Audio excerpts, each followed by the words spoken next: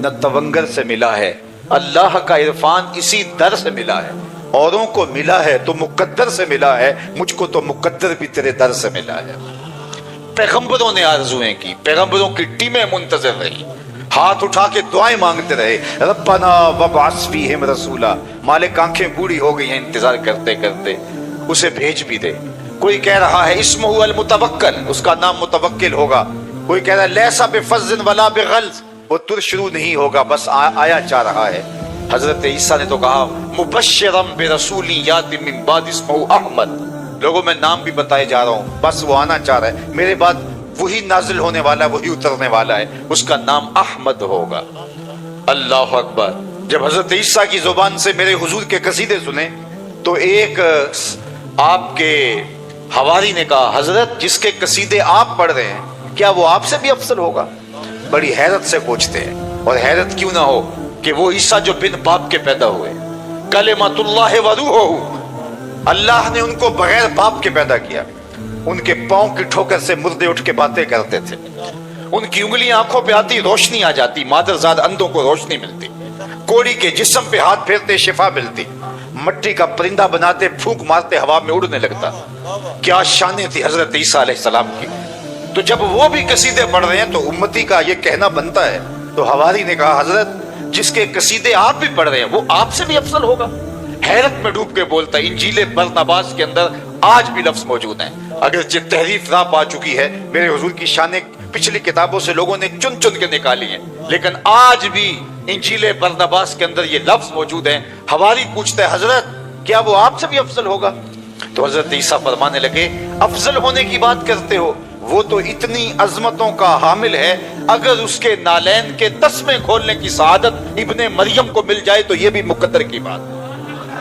وہ اتنا بخت اور مقدر کا مالک ہے کہ اس کے نالین کے تسمے کھولنے کی سعادت بھی میرے لیے بخت کی بات ہے اگر مجھے یہ اعزاز مل جائے۔ زمانہ منتظر رہا۔ بحیرہ راہب کی کہانی آپ نے سنی ہوگی، وہ راستے میں کلی ڈال کے بیٹھا تھا، اس نے سنا تھا یہاں ایک دن نبی آخر الزمان کا گزر ہوگا۔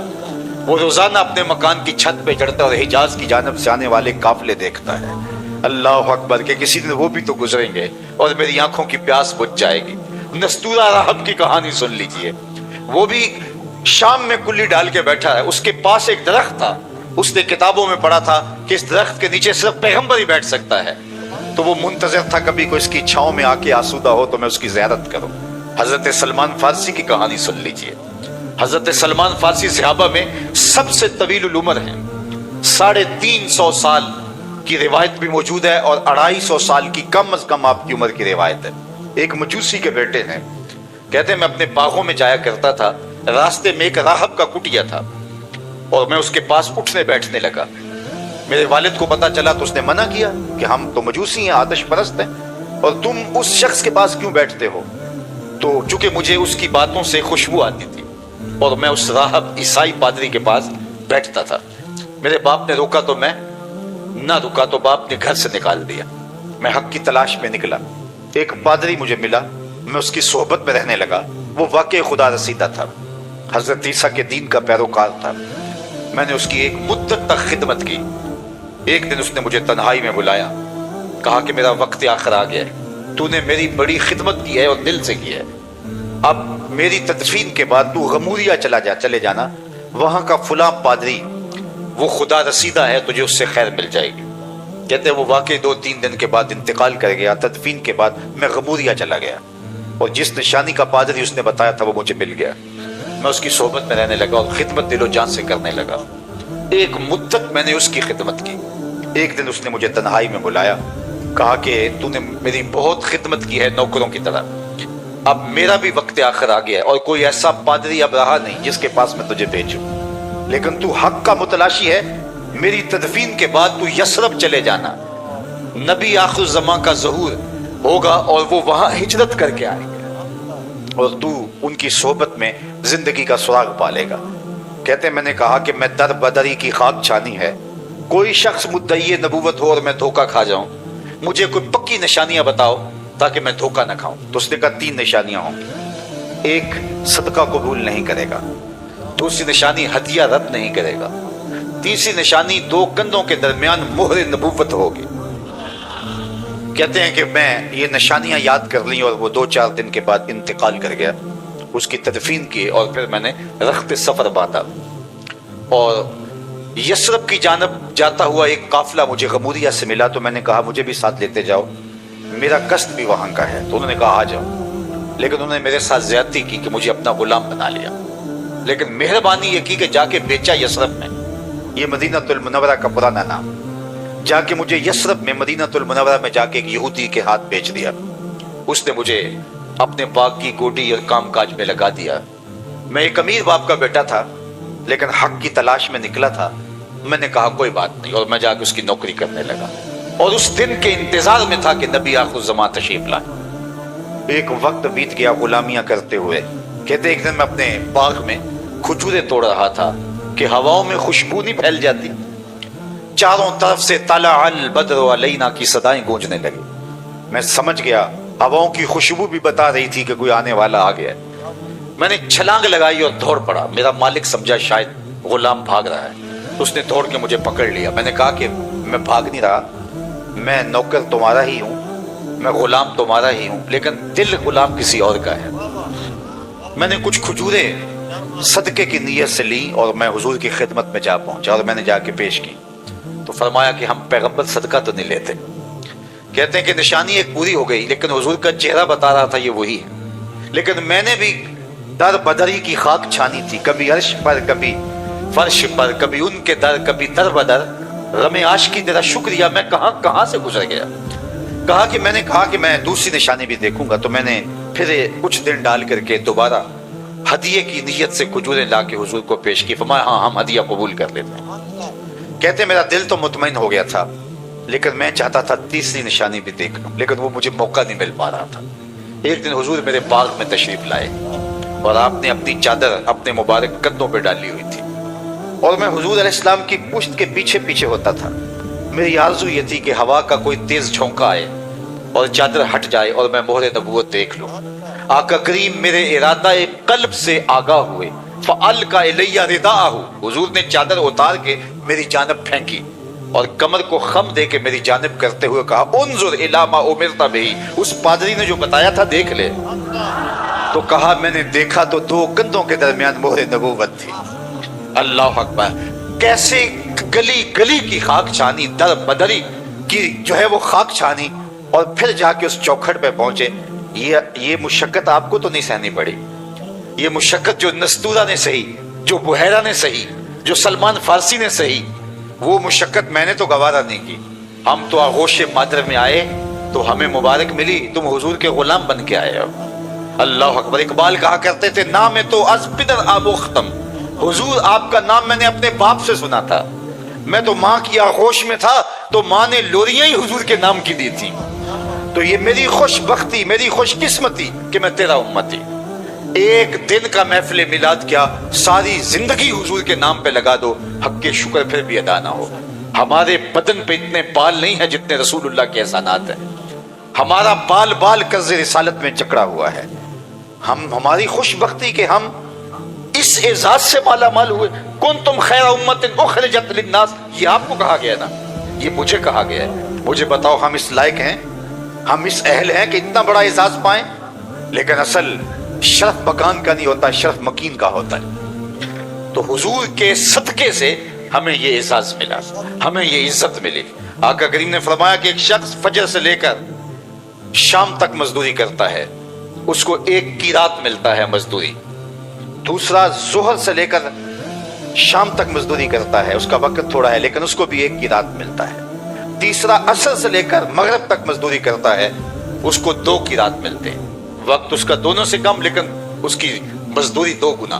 اور میں پہلی مثال یہود کی ہے, دوسری مثال نصارہ کی ہے, اور تیسری مثال میری امت کی ہے. 1 ہی رات لیلۃ القدر کی ایسی ہے کہ 1000 مہینوں سے بہتر ہے. 1 نیکی کرو گے 10 نیکیوں کا ثواب ہے. 1 دانہ اللہ کی راہ میں خیرات کرو گے 700 گنا ثواب ملے گا. اور اگر توفیق یاوری کرے, اللہ کی مدد نصرت شامل ہو, تو حرم میں 1 سجدہ کرو گے 1,00,000 سجدوں کا ثواب ملے گا. 1 نیکی کرو گے 1,00,000 نیکیوں کا ثواب ملے گا. یہ کتنا بڑا اعزاز ہے, یہ کتنا بڑا شرف ہے. یہ مجھے دیا گیا, یہ آپ کو دیا گیا. میرے اور آپ کی عمل اگر ہم دیکھیں تو ہمیں شرم آئے، لیکن کنتم خیر امت اخرجت للناس، یہ اعزاز حضور کے صدقے سے دیا گیا، تو اس لیے اس کا شکرانہ ہے یہ محفل میلاد۔ اور آقا کریم علیہ الصلوۃ والسلام سے محبت کیوں نہ کریں؟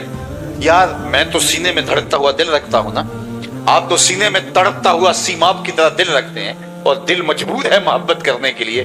جہاں حسن ہوگا دل ادھر دپکنے لگے گا، اور کائنات کے سارے حسن حضور کے قدموں کی خیرات ہے۔ اللہ اکبر، اعظم چشتی کی تو حیرت ہی ختم نہیں ہوتی، سمجھا نہیں ہنوز میرا عشق بے ثبات، تو کائنات حسن ہے یا حسن کائنات؟ تو میں تو مجبور ہوں محبت کرنے کے لیے، لیکن حضور علیہ الصلوۃ والسلام سے محبت تو پتھروں نے بھی کی ہے، درختوں نے بھی کی ہے۔ اللہ اکبر، احد کی چھاتی پہ حضور کا قدم آتا ہے تو پہاڑ جھوم اٹھتا ہے، تو اللہ کے محبوب فرماتے ہیں اسوۃ احد فإنما علیک نبی و صدیق و شہیدان، اور کبھی فرمایا احد جبل یحبنا و نحبہ، احد ایسا پہاڑ ہے جو ہم سے پیار کرتا ہے، ہم اس سے پیار کرتے ہیں۔ مجھے بتاؤ کہ کبھی پتھروں کے سینوں کے اندر بھی پیار کی جوت آپ نے دیکھی ہے؟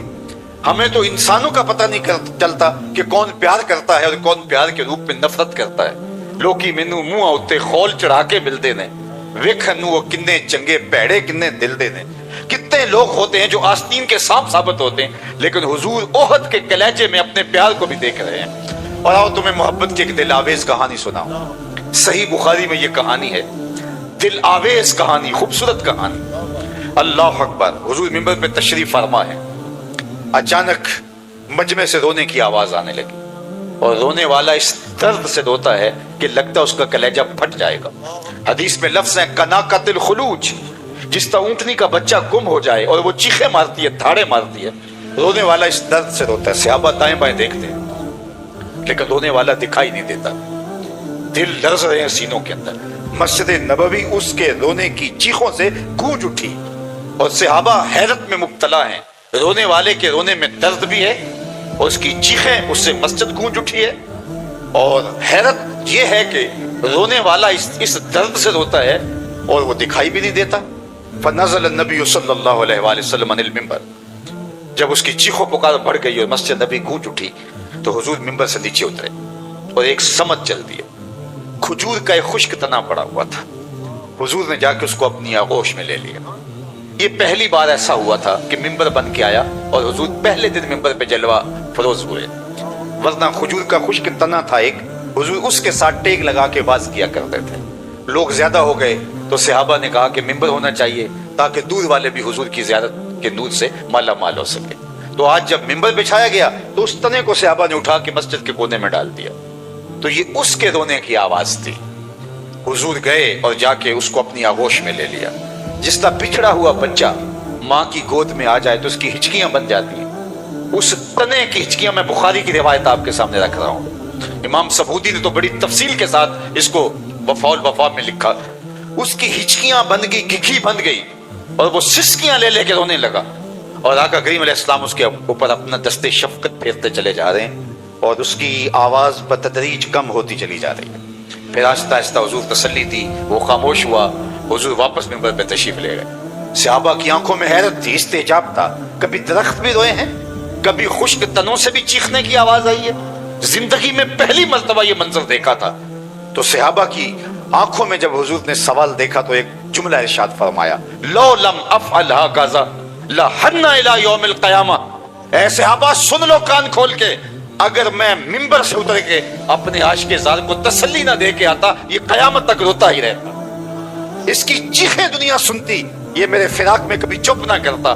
حضرت حسن بصری رضی اللہ تعالیٰ عنہ اس حدیث کی روایت کرتے ہوئے بلک بلک کے رونے لگے، کہا ایک درخت کے کلیجے میں حضور کا اتنا پیار ہے، ہم تو سینے کے اندر دل رکھتے ہیں، ہم حضور کی محبت کے اندر کیوں نہیں روئیں گے، ہم آنسوں کا خراج کیوں نہیں دیں گے؟ یہ حضور کی محبت ہے، یہ حضور کا پیار ہے، یہ حضور علیہ الصلوۃ والسلام کی الفت کے رنگ ہیں۔ ایک صحابی جن کا نام صوبان ہے، آقا کریم نے فرمایا کہ کیا ہے صوبان تمہیں، تم بڑے کمزور دکھائی دے رہے ہو، تمہیں کوئی بیماری ہے؟ عرض کی حضور مجھے کوئی بیماری نہیں، ایک خیال نے مجھے کمزور کر دیا، ایک سوچ نے میرا یہ حال کر دیا۔ فرمایا کیا ہوا؟ کیا تمہارا خیال ہے جو تمہارے اوپر غالب آیا اور تمہاری صحت گر گئی؟ کہا کہ ایک خیال یہ آیا کہ اب جب دل اداس ہوتا ہے حضور کو آ کے دیکھ لیتے ہیں، تو جنت میں ہم اگر گئے بھی تو کسی نچلے درجے میں ہوں گے،